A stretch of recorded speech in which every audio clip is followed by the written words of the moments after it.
observed protocol.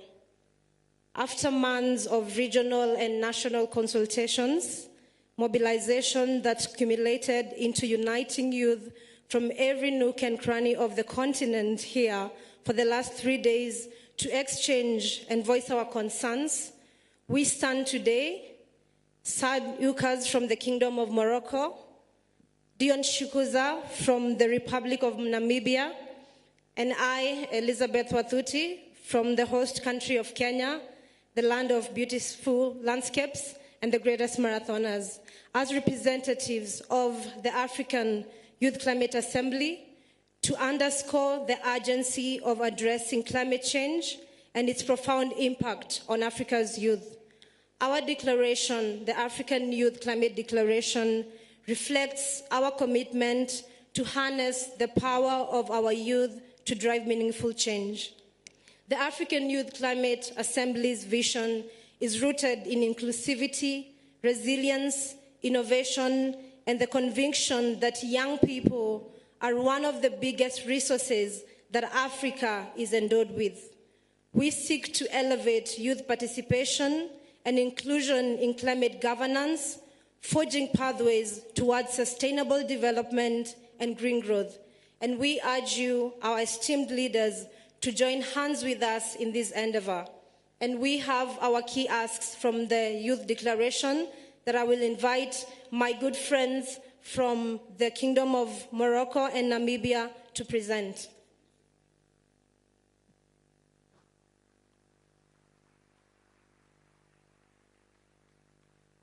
Thank you very much, Elizabeth. I stand on all observed protocol. The first demand that the Youth Climate Assembly came up with reads as follows.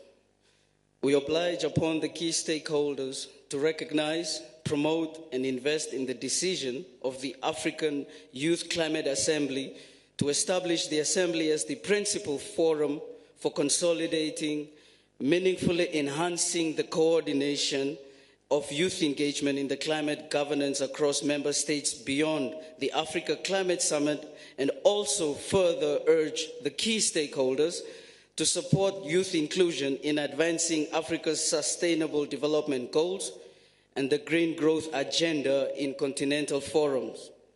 Further, engage the African Union Commission's Youth Division and Department of Sustainable Environment and Blue Economy to integrate the African Youth Climate Assembly into their structures, aligning, most importantly, with Article 19 of the African Youth Charter on Sustainable Development and Protection of the Environment. We further oblige upon parties to create an international or intergenerational green investment fund to generate green jobs for African youth.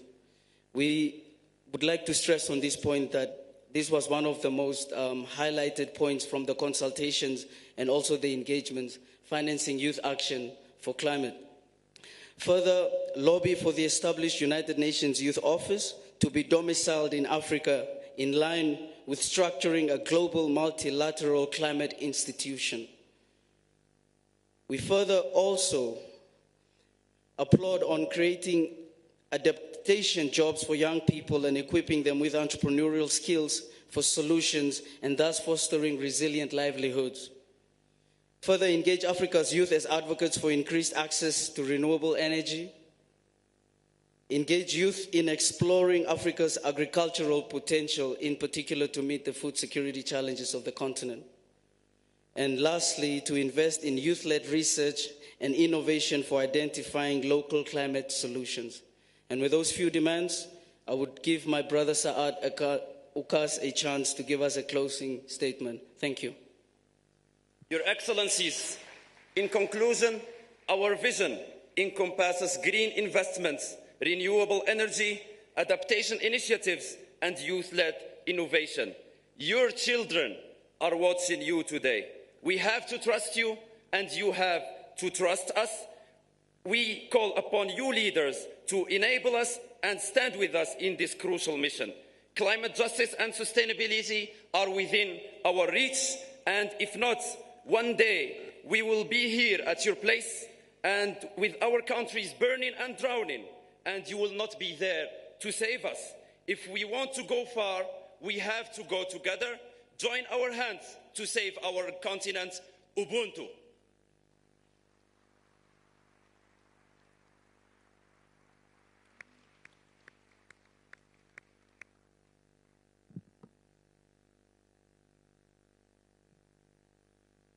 Excellencies, colleagues, ladies and gentlemen, Africa is a truly diverse and multi-ethnic continent. The indigenous peoples of Africa are often on the front line of the effects of climate change. To discuss with us today the indigenous peoples' perspective on climate change, please put your hands together to welcome Ms. Anne Samante.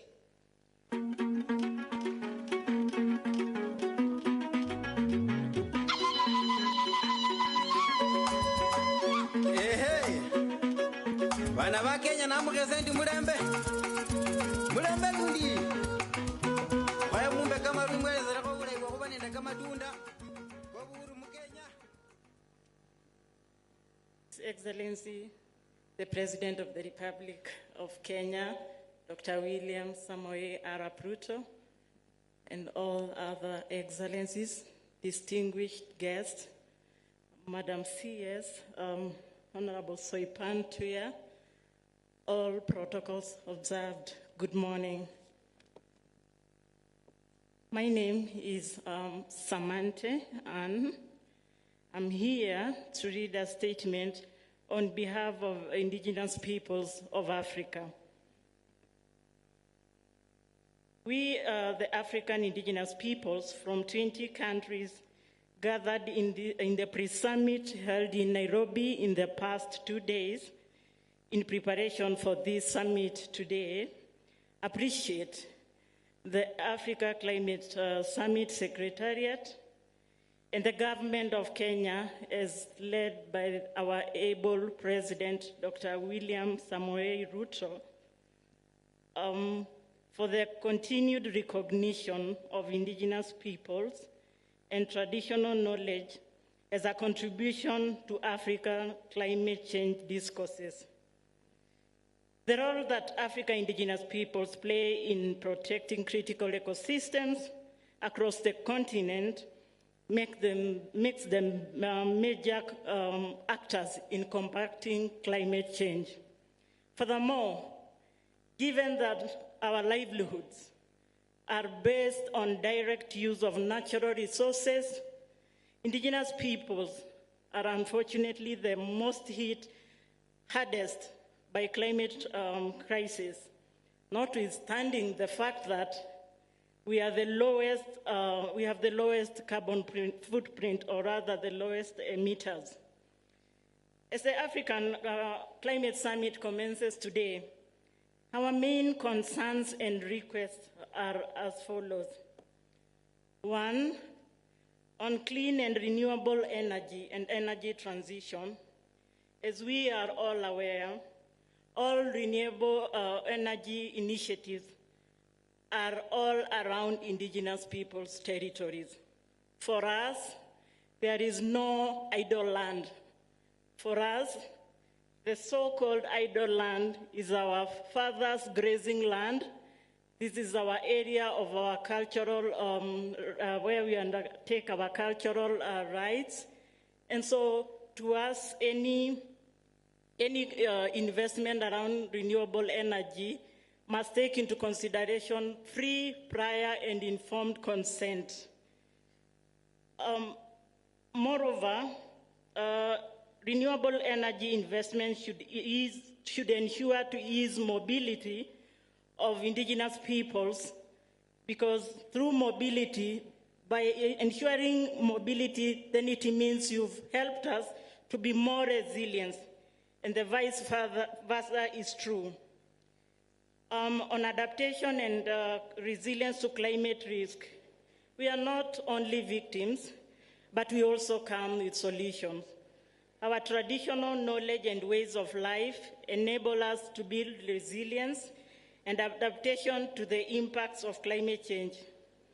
Furthermore, Considering that there are an estimated 50 million indigenous peoples living in 5 regions of African countries, whose participation and contribution through indigenous peoples' knowledge and knowledge system provides tremendous solution to the climate change crisis. However, as much as we contribute this much to climate resilience and adaptation, our knowledge and traditional adaptation resilience are not mainstreamed in local and regional policy and legislation frameworks. Therefore, we request this summit to recognize the contribution of indigenous peoples' traditional knowledge, which make them more resilient to climate change. On climate finance for adaptation and resilience, despite the fact that we do play a critical role in protecting the ecosystem that our lives entirely depends on, a recent study has shown that indigenous peoples receive less than 1% of all climate financing globally. Indigenous peoples of Africa continue to be obstructed from direct access to finance due to lack of recognition of our unique identity. Lack of clear policy, legal framework, and complex requirements continue to limit our direct access to climate financing, yet, as I said earlier, we are the most hit by the crisis of climate change. We therefore request for establishment of an Indigenous Peoples Climate Resilience Fund to mitigate against the impacts of climate change.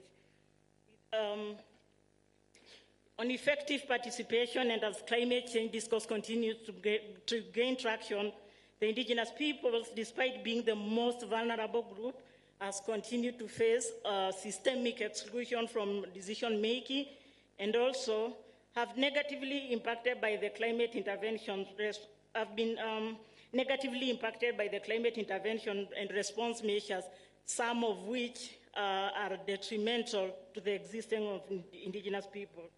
During this summit and beyond, we request for effective and meaningful participation of African indigenous peoples, including creation of an African Union focal point at the AU headquarters to have an indigenous person focal point who will be handling our matters at the AU.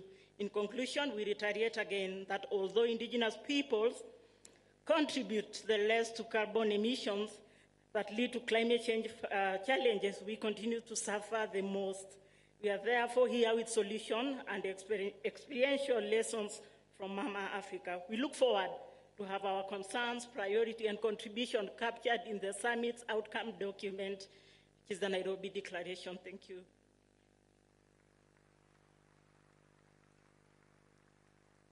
Thank you very much, Anne. Your Excellencies, ladies and gentlemen, the summit is steeped in democracy, and with good reason, because the climate crisis affects everybody. The last 3 days, we have had very robust engagements during the 11th Climate Change and Development in Africa conference held between the 1st to the 3rd of September, just ended yesterday. And this is a forum convened by the AU, UNECA, the Africa Development Bank, as well as the Kenyan government and the Pan-African Climate Justice Alliance, and to bring to us the voice and sentiments from the civil society is our next speaker, Dr. Mithika Mwenda. Let's put our hands together for Mithika.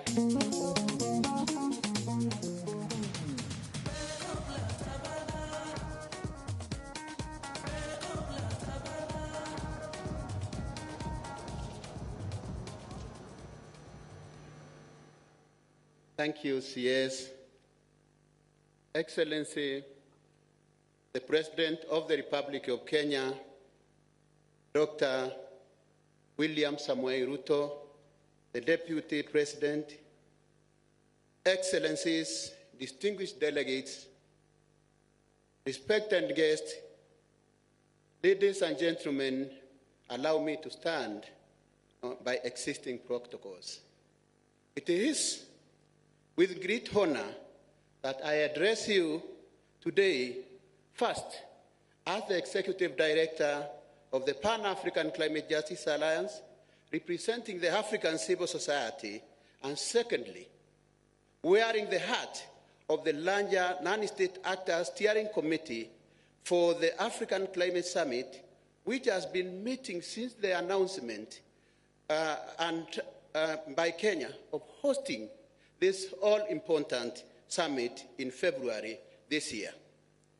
As we gather here in Nairobi for this inaugural Africa Climate Summit, I can't help but feel the weight of the challenges and the opportunities that lie ahead. For many years, the climate change negotiations under the UNFCCC have remained a contestation between North and South, with deepening mistrust and a widening divide between North and South about two actions that should reverse the impacts of the challenge that poses existential threat to the survival of humanity and the planet, that is adaptation and mitigation. The outcome of this summit, then, should seek to not only provide a neutral ground for conversation and restore hope and dignity for millions of people whose livelihoods have been turned upside down due to the ranging climate impacts manifested by shifting seasons, drying rivers, erratic rainfall, diseases, compounding food crisis, and forced solutions, but should also be responsive to African people's realities, aspirations, desires, and imperatives of climate justice. Top of these should be adaptation, underpinned by the principle of common but differentiated responsibilities. It is not just about coping with the impacts of climate change, but also about enhancing our solidarity in prosperity, resilience, reducing our risk, and seizing the opportunities which are coming with this challenge.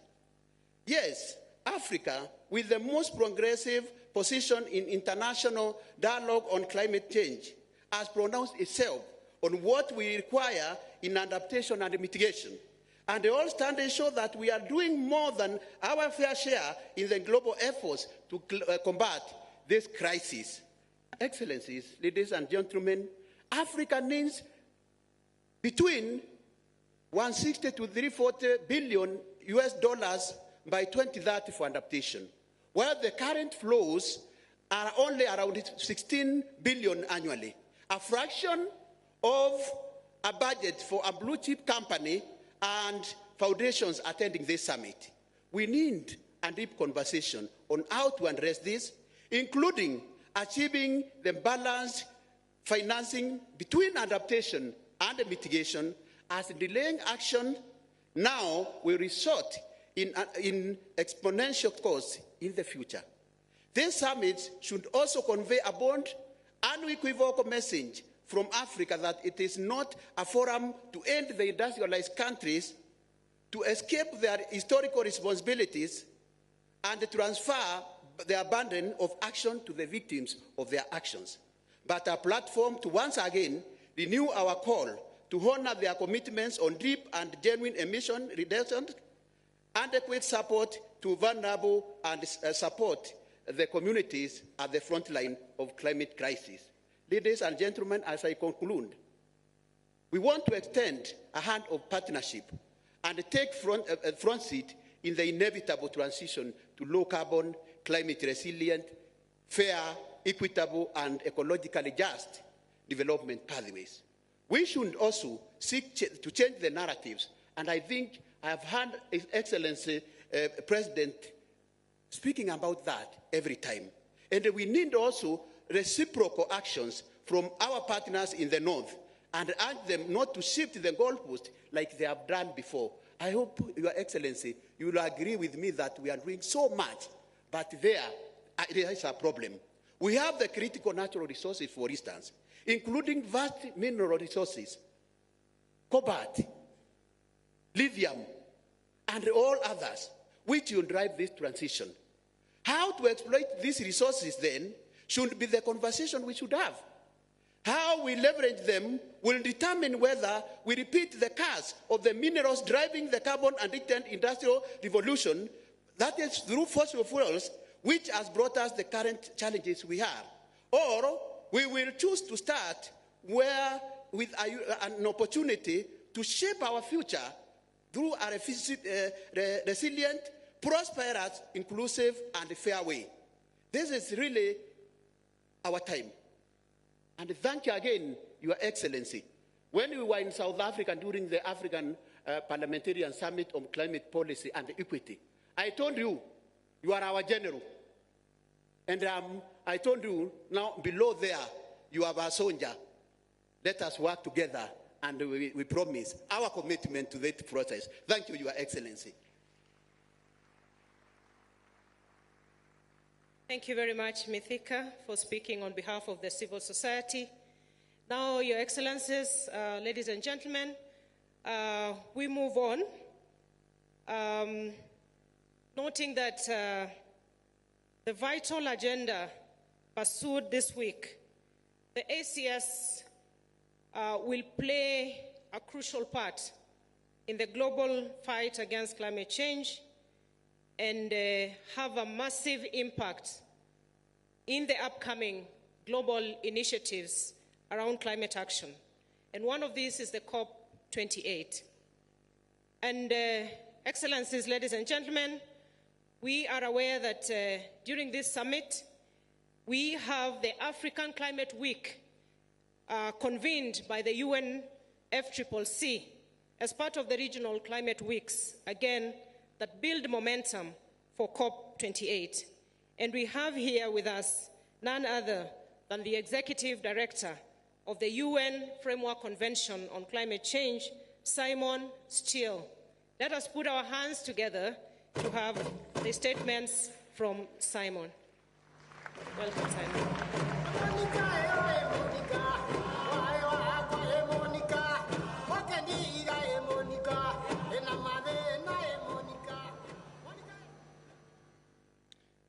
Excellencies, ministers, colleagues, friends, I'm honored to be here at the Africa Climate Summit and the first of 4 regional climate weeks of 2023.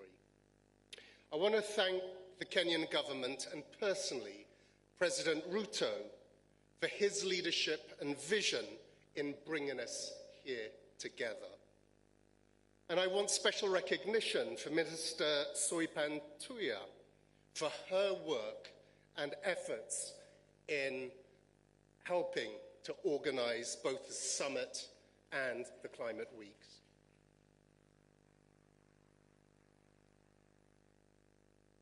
This summit for Africa, by Africa, will help us tackle the climate crisis we see and feel all around the world. I speak to you today not just as the head of the UNFCCC, but as the former minister from a developing country. So let us talk about what we can do to stabilize the climate and build resilient societies in Africa and throughout the world. Development is, as it should be, a priority. I know personally the destruction that climate-related disasters can wreak on years of development. But the world is asking for a lot. Develop, but don't do it in the carbon-intensive way that we did in the past. Therefore, it is a global responsibility to collectively work out how we do that. Every day this week, we'll be putting our heads together to discuss how to build resilience to climate risks, transition to a low-emission economy, and collaborate on solutions, transforming our economies through a just transition that benefits all sectors of society. Africa, the equal partner in this endeavor, is offering its huge potential. We already know innovation in Africa is astounding. So how can we accelerate this development through green technology and energy, and in doing so, taking the necessary actions to keep in 1.5 within reach? First, we must address finance. Climate action, just like everything else in life, costs money. Finance should be viewed in the context of mitigation and adaptation, in addition to all of the other things. COP28 will be a critical moment to hold the line on temperature rise at 1.5 degrees Celsius. The world needs to reduce emissions by 43% from 2019 levels by 2030 to achieve this. And the IPCC reports the impacts will be far greater at anything above this, especially in certain parts of the world. So for starters, to hold this off, we immediately need to see the delivery of the pledged $100 billion, a doubling of adaptation finance, the substantial replenishment of the Green Climate Fund, a global finance system, both public and finance, that is aligned with action and green finance. At COP27, I committed to ensure the Secretariat does all that it can to support parties to deliver on their commitments. I see our role as catching what you, parties, throw, and shine light on how you can, together, throw it higher to get it in the basket. I also committed to maximizing the opportunities available to us to build collaboration throughout the year between COPs. This Africa Climate Week is a good example on delivering just that. In the past, we used to have only 3 to 4 mandated events associated with the regional climate weeks. Now there are 20. We've been working to cluster them, not just for efficient and resource saving's sake, but also because it is here, in the regions, where catalytic connections are made, and we can supercharge action on the ground. I want to see Africa Climate Week usher in climate action in 3 pivotal fronts. First, it must enable governments to amplify their contributions and commitments. Second, strengthen regional bonds and collaboration. And third, and perhaps most profoundly, empower local transformation so that African nations can come to COP28, which is less than 100 days away, in leading action and ambition. At COP28, the first global stocktake will review our progress on climate action. No, we are not on track. Our response to those findings is a key opportunity to course correct towards a sustainable future. In addition, we must respond to those impacts we know cannot be averted through our approach to loss and damage and the operationalization of the fund and funding arrangements at COP28. The discussions taking place here will inform the global stocktake about the challenges, barriers, and opportunities for climate action and support within the context of Africa. The UNFCCC Secretariat can work with you to identify the opportunities for Africa and facilitate the solutions and to attain those opportunities. Excellencies, Ministers, the world is counting on your continued collaboration and leadership. I thank you.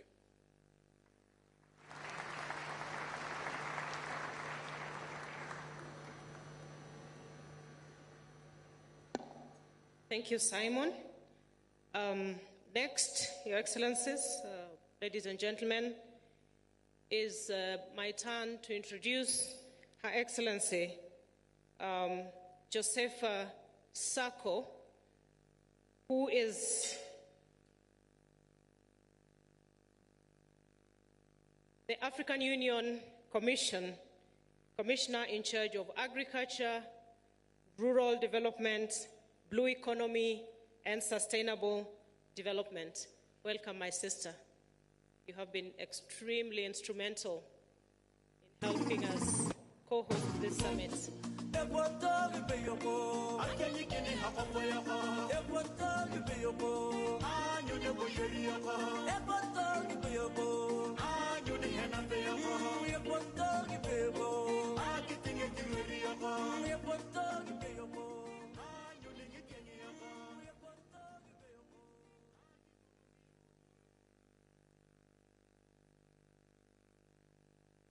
Thank you, Cabinet Minister, to give me the floor. Good morning, every one of you. Let me acknowledge the presence of His Excellency, Dr. William Samoei Ruto, the President of the Republic of Kenya and coordinator of the Committee of Head of State and Government on Climate Change of African Union, His Excellency Azali Assoumani, the President of the Union of Comoros and current African Union Chairperson, His Excellency Musa Faki Mahamat, the Chairperson of the African Union Commission, the Excellencies Head of States and Government from Africa and abroad, His Excellency Antonio Guterres, UN Secretary General, if he's present, His Excellency Ursula von der Leyen, President of the European Commission, honorable ministers present, executive head of international organizations, representative of the civil organization, invited guests, ladies and gentlemen, all protocol duly observed. On behalf of the African Union Commission, I am pleased to welcome you all to the African Climate Summit and to thank all delegates from Africa and the world at large for setting time aside of your busy schedule to participate at this inaugural African Climate Summit. You're welcome. Karibu. Sejam bem-vindo. Vous êtes le bienvenu. Merci. Your participation is a clear demonstration of our unwavering commitment to collectively shape the future of climate change, climate action in Africa and across the world. We are not isolated. We are following the global agenda. Although we are not the polluters, our responsibility is just 4%, but we cannot isolate because the climate issue, it's really affecting all of us globally, the planet, and we need a sound planet for the next generation. That's why in the continent we are fully committed in this agenda, and I really commend President Ruto for his commitment on this climate agenda.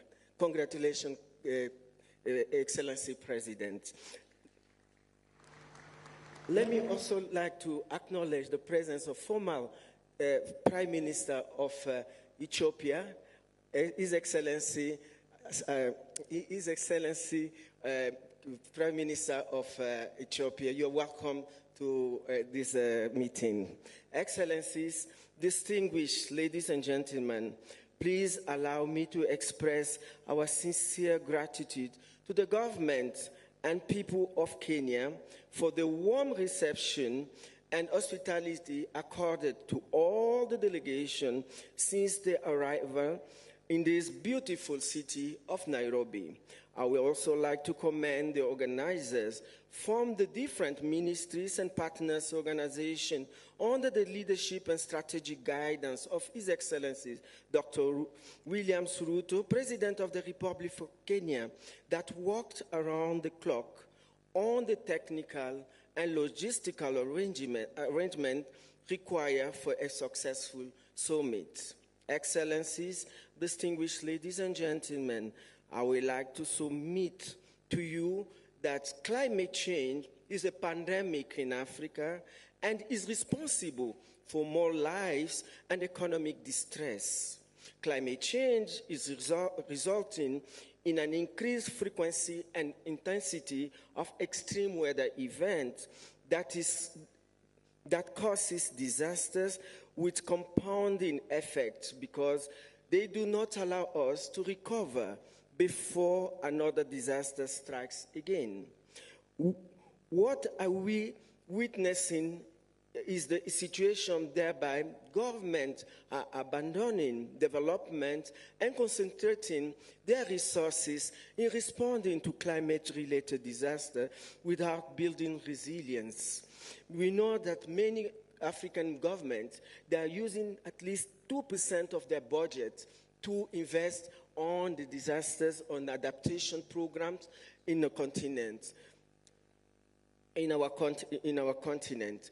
Research tells us that some of the African member states are spending up to 50% of their GDP per year in response to climate-induced disasters. The economic losses resulting from climate change stand at more than 5% of the annual GDP for the continent. The bottom line is that the cost of climate change in Africa is too high for us. We know for sure that crying for the promised resources by the developed countries' parties has not yielded tangible results, and even the $100 billion that you promised during the during the Paris Agreement, COP21, up to now, we haven't seen anything. We haven't seen anything. That was the pledge in 2009 to be accessible from 2022. We are in 2023. We haven't seen anything. Please, partners, come and honor your pledge. Has not been reached to Africa. This is despite being their obligation due to their historic responsibility for climate change in line with the Convention and the Paris Agreement. We also know that the cost of addressing climate change is also skyrocketing. For example, the revise of our NDCs for Africa will require an estimated $3 trillion of investment, US dollar investment, to implement, in addition to all the climate action, including NAPS. Africa has refused to wait and die due to climate change. We shall continue to pursue them to honor their obligation, but at the same time, we shall proceed with our own initiatives aimed at building resilience in Africa. I must confess that at the African Union Commission, we are enjoying support for some of our development partners, and so are some of the member states.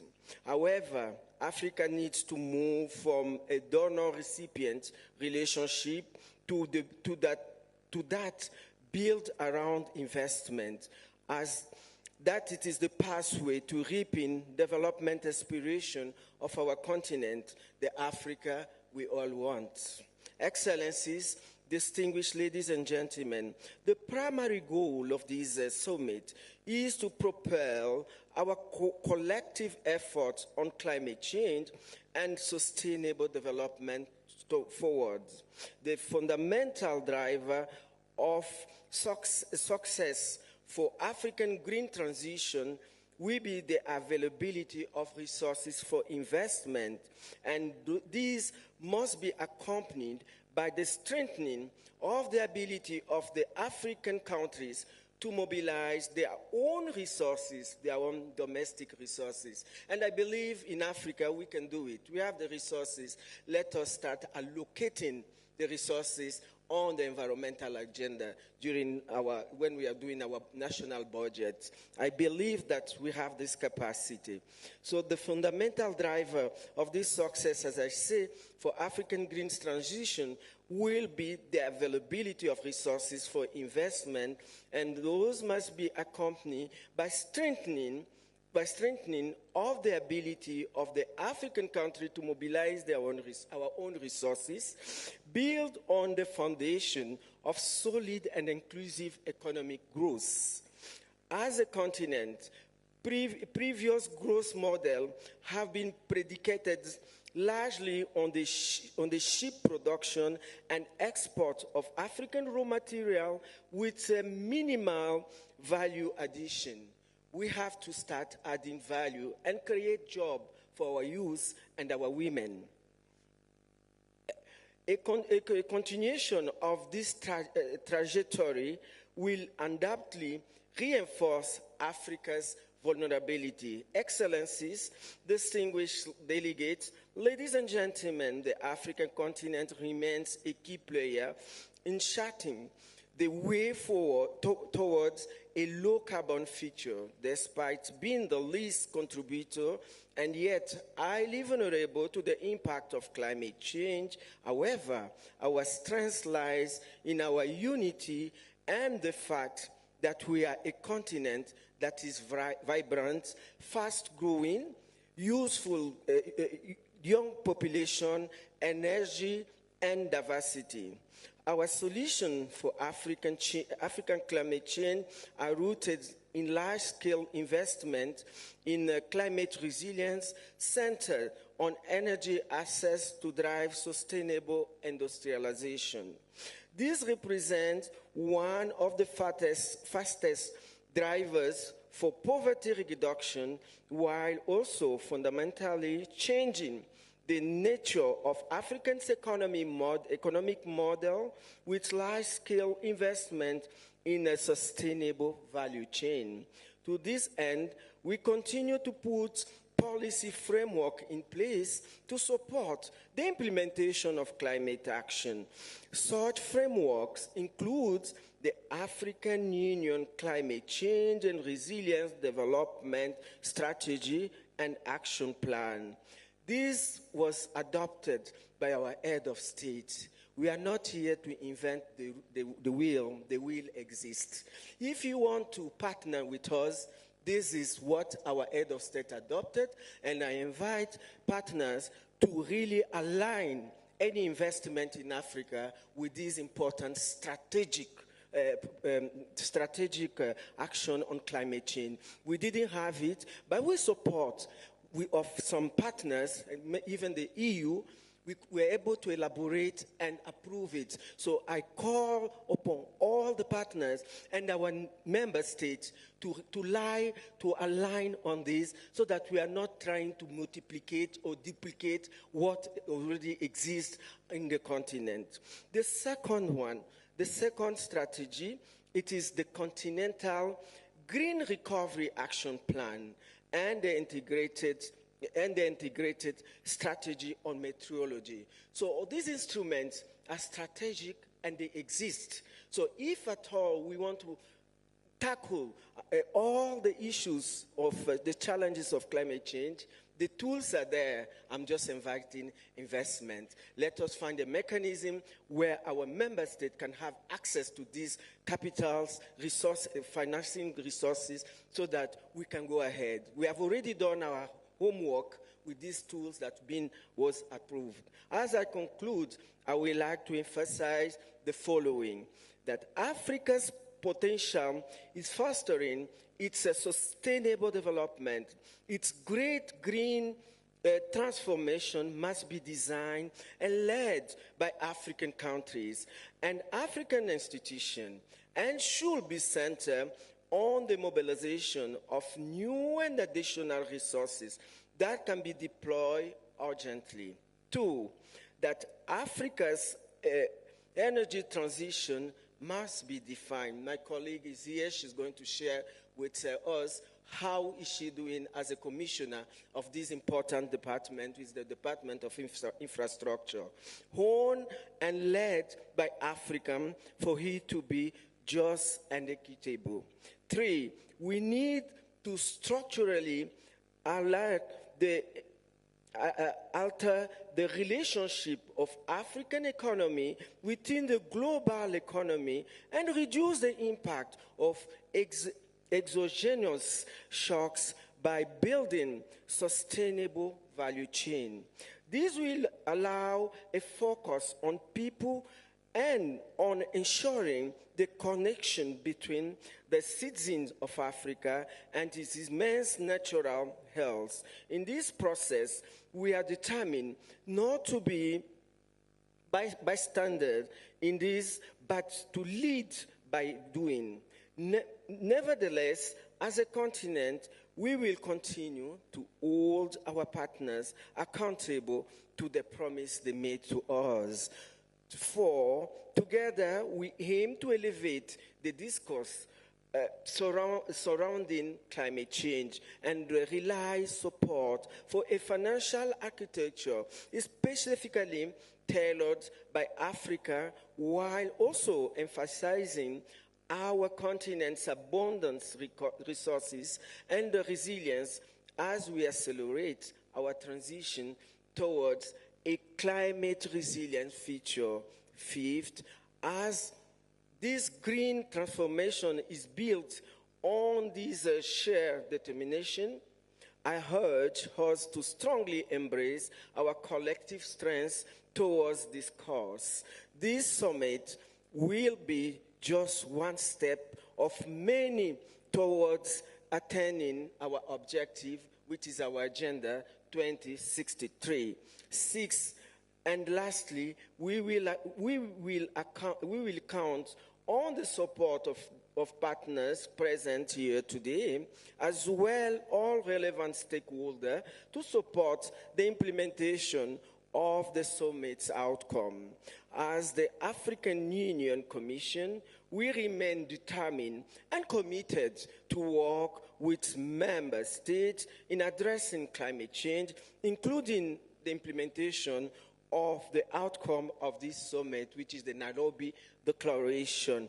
Excellencies, distinguished delegates, ladies and gentlemen, I thank you for your attention and look forward for a fruitful deliberation. Asante sana, muito obrigada, muitas gracias, merci beaucoup, shukran.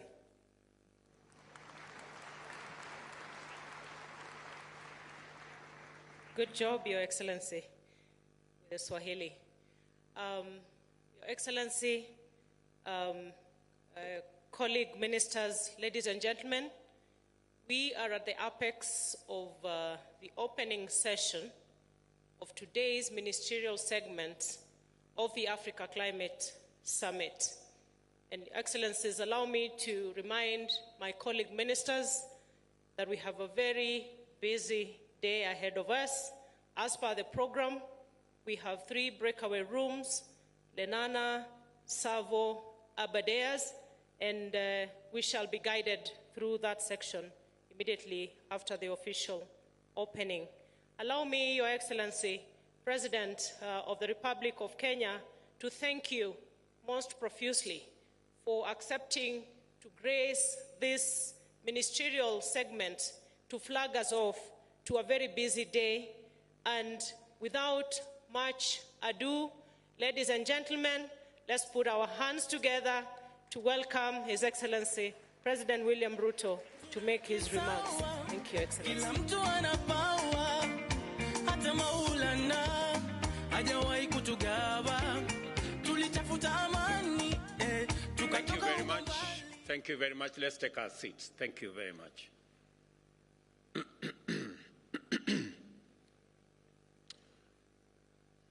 Excellencies, honorable ministers, distinguished delegates, ladies and gentlemen, good morning and welcome to Nairobi. It's called the Green City in the Sun. Welcome to Kenya and welcome to the Africa Climate Summit. I have welcomed you to this great city on behalf of the people and government of Kenya to this meeting that is co-hosted by the Africa Union and the government of Kenya. Let me give you a bit of information that will make it easy to find your way around. Nairobi is a very interesting city. On one side, there's a full canopy forest. And on the other side, we have a wildlife national park.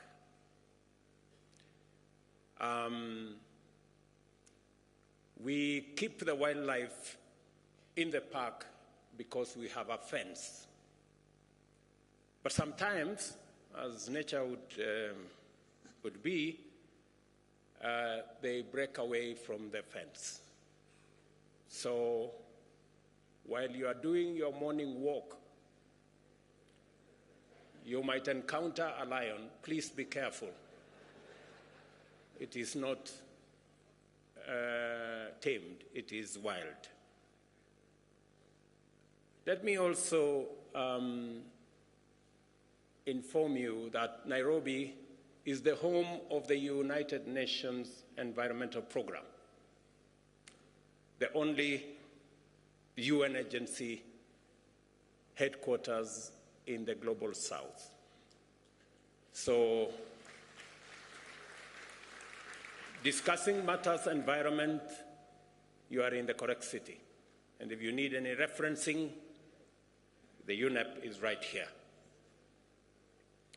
Let me also volunteer some additional information that Kenya, a few kilometers from where you are seated, scientists, including myself as a scientist, discovered and located the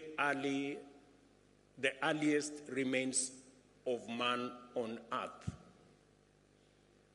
In other words, this is where humanity began. Before you guys went all over the place, in Europe and America and Asia and the rest of our continent, this is where we all began. And therefore, allow me to welcome you home.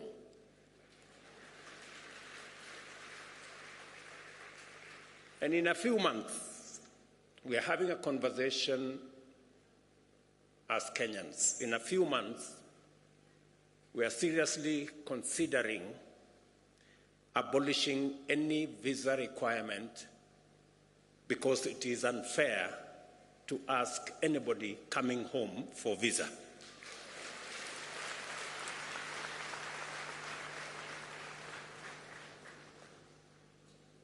I welcome all the delegates who responded positively to Africa's call to gather at this inaugural Africa Summit in order for us to imagine, design, and then build a future of prosperity for Africa and the world. You have just stepped into, let me take that again. You have not just stepped into a conference hall. You have entered the future, a future ripe with potential driven by global partnerships committed to African prosperity, inclusive growth, and a livable planet for all of us. Clearly, therefore, this is no ordinary summit.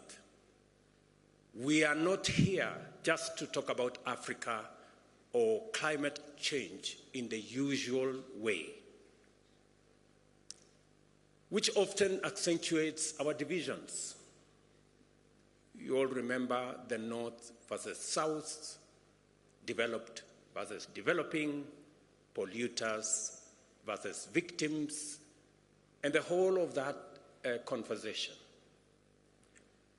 And even within our own government, sometimes we have conversations around economic development, so badly needed for us to achieve stable and dignified livelihoods, and is often cast as a trade-off with environmental stewardship as if they are mutually exclusive, when in actual fact they are positively reinforcing. Let me be clear, these conversations are necessary. Africa's carbon footprint remains small, but the human toll of climate change is disproportionately high. The urgency to address loss and damage and to configure appropriate financial mechanisms for resilience grows with each extreme weather event and each bout of climate-induced insecurity. A complex interplay of needs and responsibilities is a daily challenge, but it should not lead to a deadlock. We must be alert to the fact that they can sometimes blind us to the bigger picture. Delivering prosperity and well-being for Africa's growing population without pushing the world deeper into climate disaster is not just an abstract proposition or a mere wishful thinking. It is a real possibility proven by science and affirmed by emerging experience. An opportunity-oriented focus on climate action is the engine for propelling Africa into a realm of stability and prosperity, elevating us to middle-income status and beyond.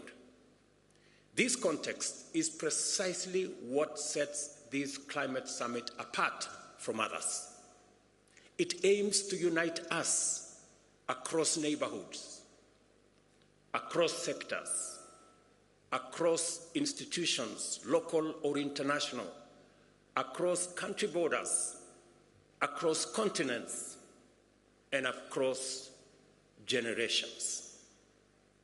It is because we all have a shared stake in the Earth's ability to sustain life that we must envision together a future that embraces the values of equality, human security, and shared prosperity.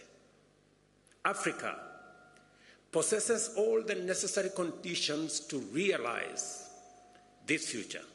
Our foremost asset is our young and growing young people and workforce, educated, skilled, and motivated to pursue industry, innovation, and enterprise. And we saw them here speak ably this morning. And I congratulate the young people who've been here for the last 3 days, and they have done a tremendous job in the Youth Summit.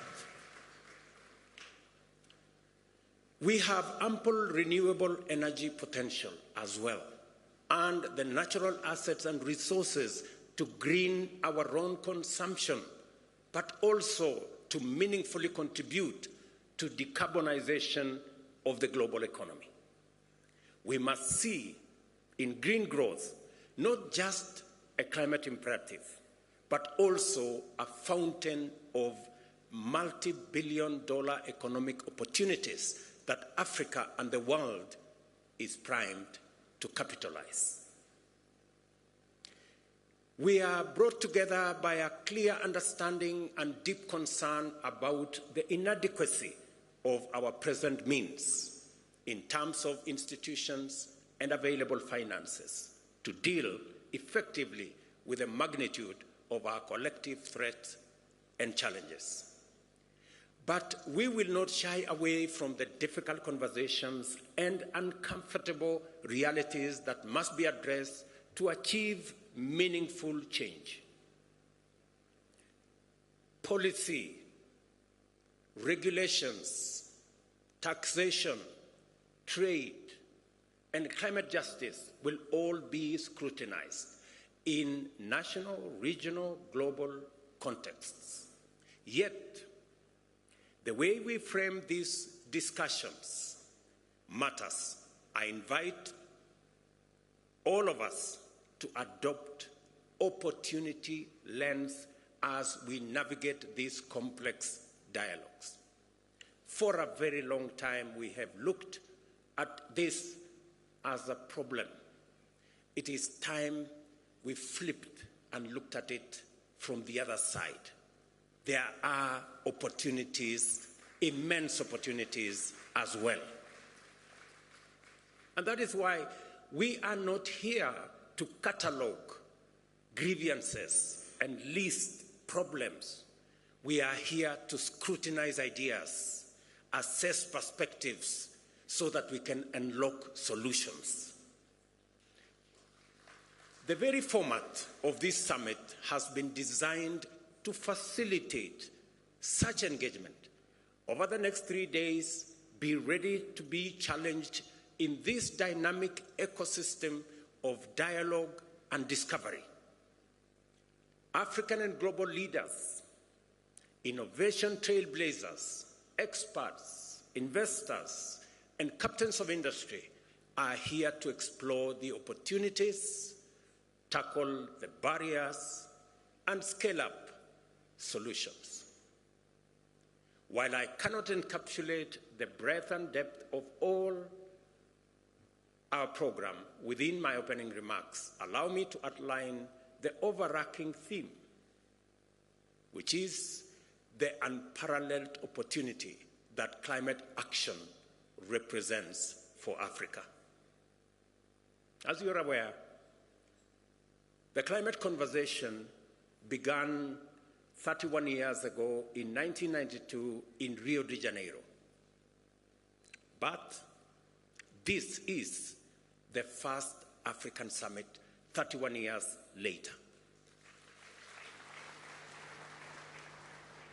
When my colleagues agreed, in the Africa Union that is, agreed to my offer to host this climate summit, it was clear to me that this inaugural summit is going to be the stepping stone to the ultimate resolution of this challenge.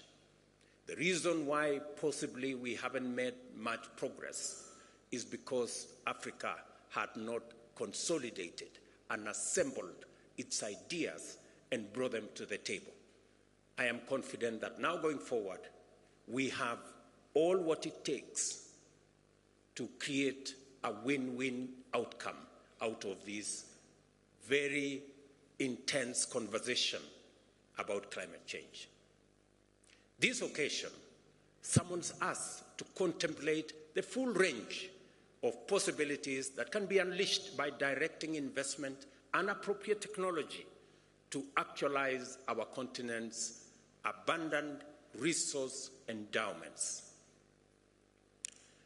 Let us look, for example, at food production and the protection and expansion of our invaluable natural carbon sinks, which stand at the intersection of our environment and ecology on one end, and economic opportunities on the other end.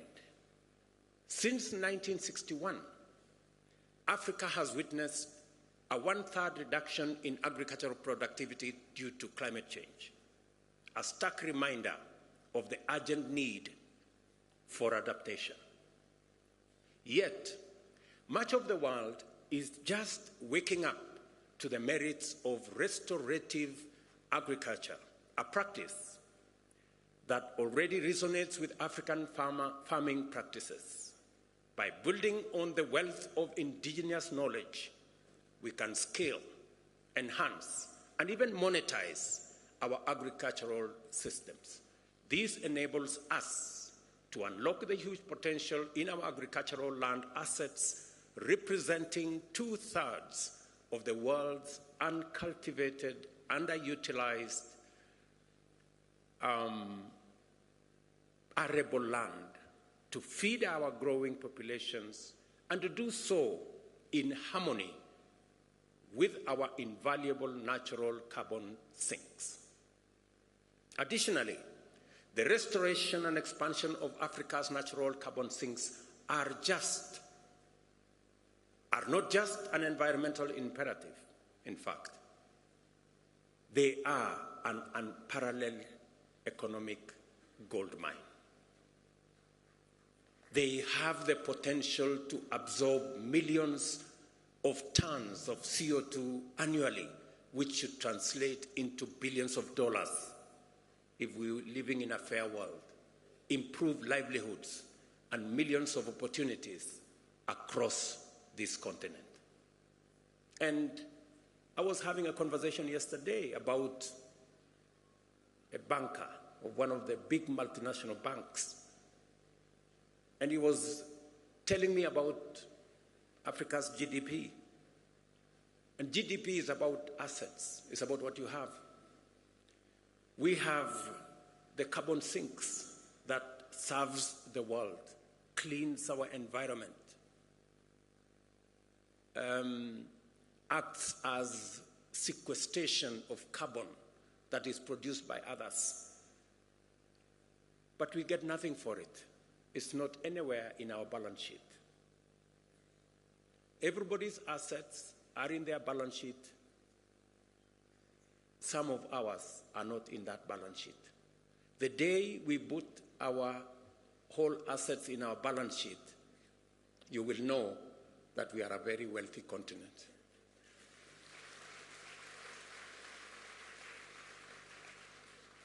And let me say, we do all that, but it doesn't count for much. But we do it anyway because we love this world, because it's our home. And that is why the conversation of North versus South must come to an end. Who did what? It's not a conversation that we have the luxury to engage in, because when the apocalypse happens, it will happen for all of us, for the entire humanity. Let me say this. We do this, and all of this comes while safeguarding our biodiversity. We are careful to make sure that that is in place. Our renewable energy resources are not just environmental necessity.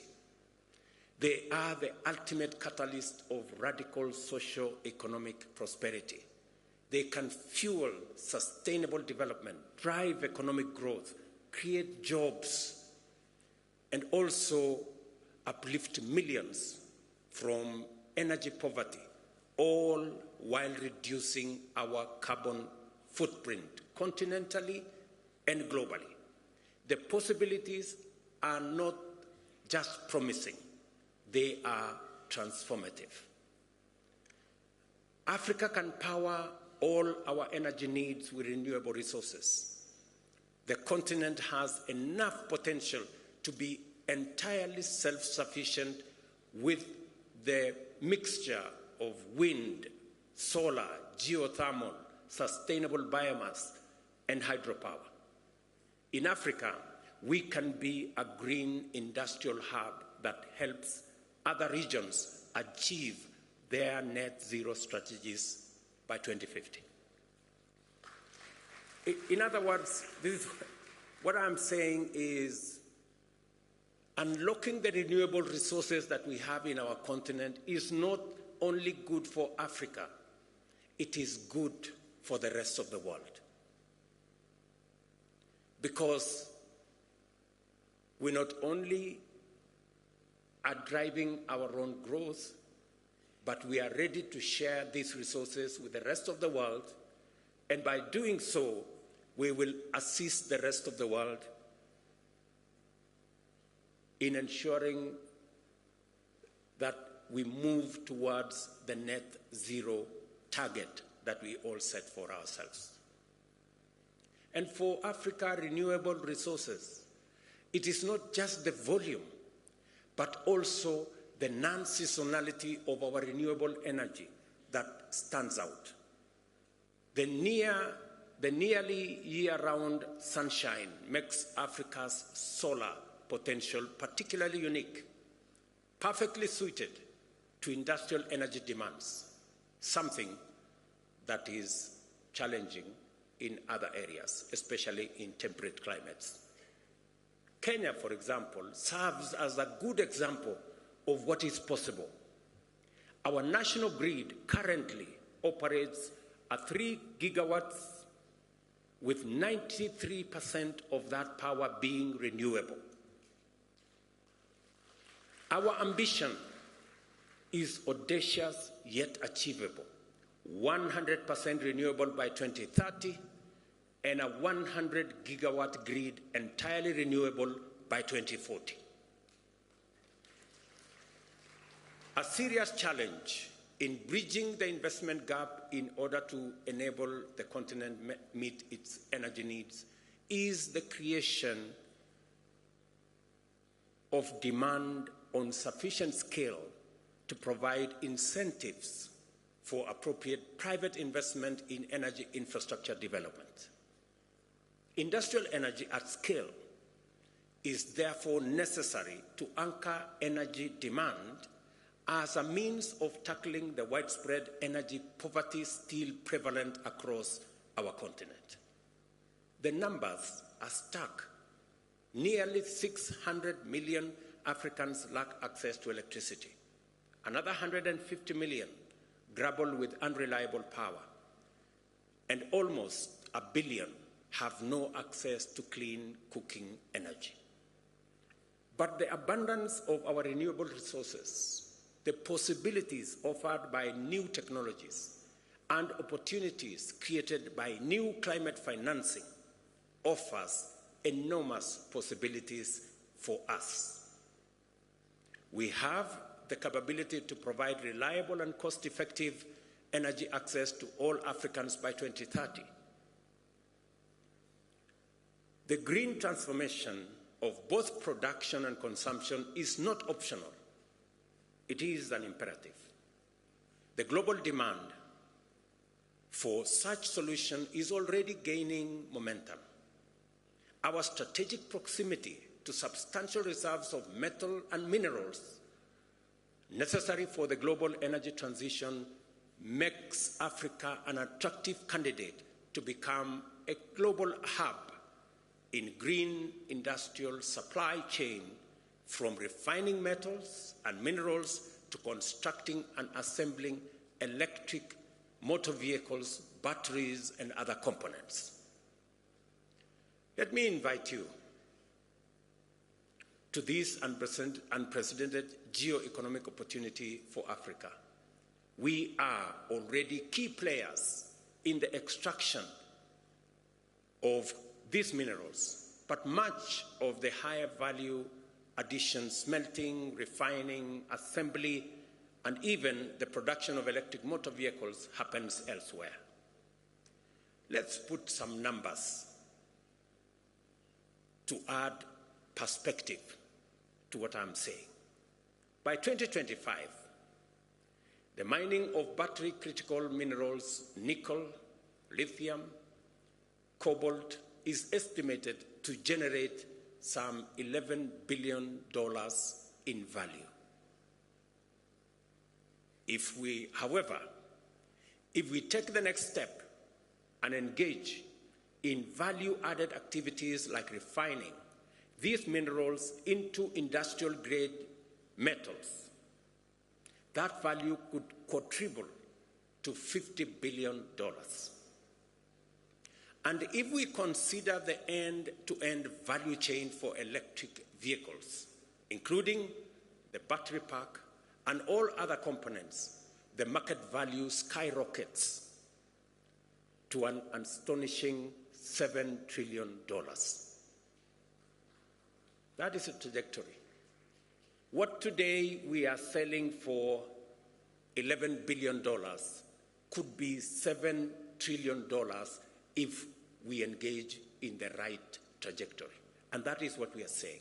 And that is what Madam Josefa was saying. What these figures clearly demonstrate is that Africa can no longer afford a minimalist, short-termist, raw material-based approach.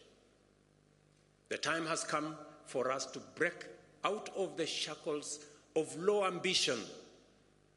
We must now begin to aim higher and strive for more and better outcomes. As we work towards capturing more economic value from these opportunities, we are not just building a resilient and prosperous continent. We are also contributing to a more balanced and stable global economy. It is the only way, ladies and gentlemen, we are going to stop the migration using rickety boats from one continent to another. It is the way that we are going to stop the negativities. We need to balance our development, and we have the assets to do it, and we have the ambition to do it, and we want to do it together. Trillions of dollars globally are looking for green investment opportunities as the pressure to tackle climate change and crisis heightens. Africa holds the key to accelerating decarbonization of the global economy. It is a statement of fact. Africa holds the key to decarbonizing the global economy, whether it is industrialization, whether it's manufacturing. We are not just a continent rich in resources. We are a powerhouse of untapped potential, eager to engage and fairly compete in the global marketplace. Consider this. Every year, Africa needs to generate approximately 30 million jobs, new jobs for that matter, to accommodate its rapidly expanding workforce. These are not just numbers. They are not just statistics. These are 30 million opportunities to build our future, 30 million dreams that can be fulfilled through climate-proof avenues of growth, and 30 million steps towards shared prosperity. The examples I have shared with you are not mere statistics. They are pragmatic routes for Africa to not only participate in the global economy, but to excel and to grow. I accept that it is one thing to say what is possible, and entirely another to make it happen. For example, infrastructure is expensive. It needs finance and finely tuned policies to attract investors. It needs technical know-how and agile institutions. A major concern that we all know and we all appreciate is cost of capital in Africa, acting as a most prohibitive barrier to our progress. Private investors charge high premiums driven by both real but mostly perceived risks. It is not a secret that we are paying at least 5 times as much as advanced economies to borrow from the financial market. It's a fact, documented. Like many of us, a few years ago, I would have believed the challenges were too great and the barriers too high. Today, I see them differently, as mere tests of our collective will and ingenuity. We should develop effective policies and regulations that catalyze investment and entrepreneurship and unleash the creativity of local business. We must transform Africa's resource wealth from mere potential into real opportunities by directing large-scale investments that will actualize the possibilities that exist and await our citizens in present and in future generations.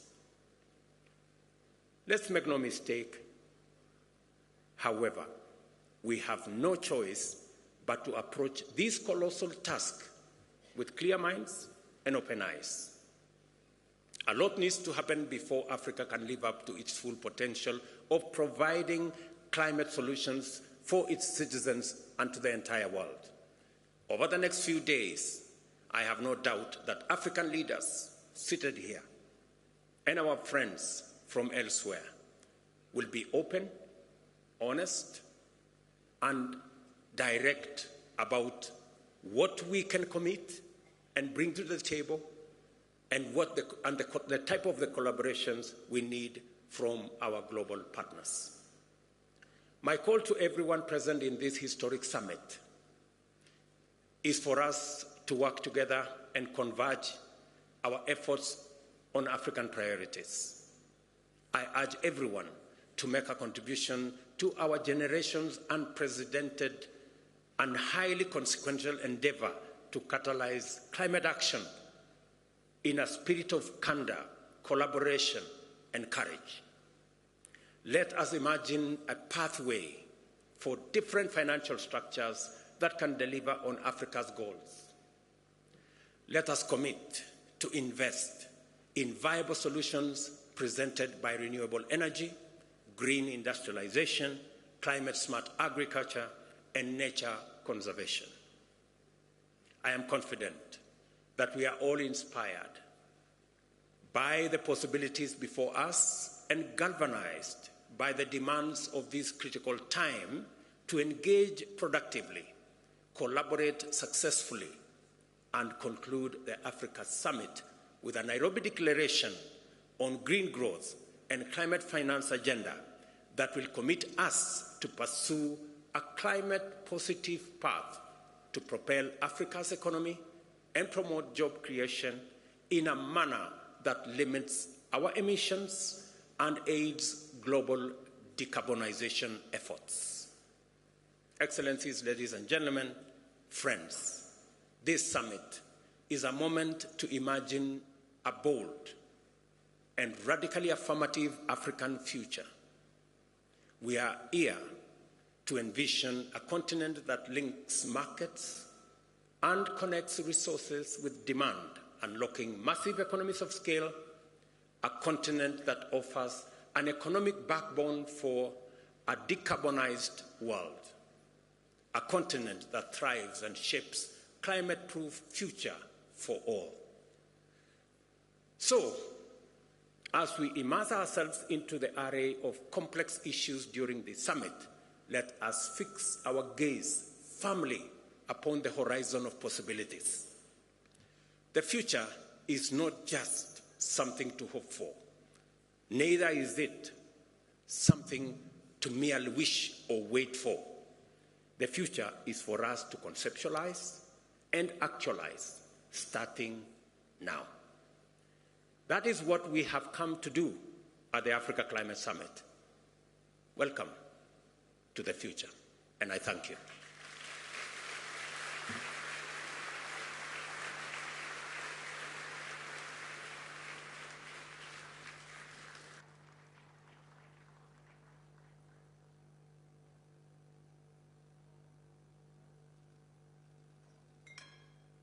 One more round of applause to all the speakers who have spoken so well. Thank you very much, Your Excellency. Now we've come to the end of this session, so mine is just to give you some exit protocols. Very simply, We're going to have what we call a family photo with His Excellency, the President. And so we are inviting the AU leadership and all the ministers, including our cabinet secretaries, to join His Excellency for this photo. So what we'll do is that at the point we're exiting, kindly let's allow His Excellency and the leadership to exit first, followed by the ministers. I'll request that we all remain in the room. Then after that, we will be free to take a short break. But for now, we'll all be upstanding kindly as we allow His Excellency, the President, the AU leadership and the ministers to proceed to the photo shoot. The photo will be taken at the main entrance to KICC. We do have some protocol officers who are going to guide us on that. So we proceed to the main entrance of KICC, where we have an arrangement for all the ministers together with His Excellency the President to take the family photo. Otherwise, have yourselves a wonderful rest of the day.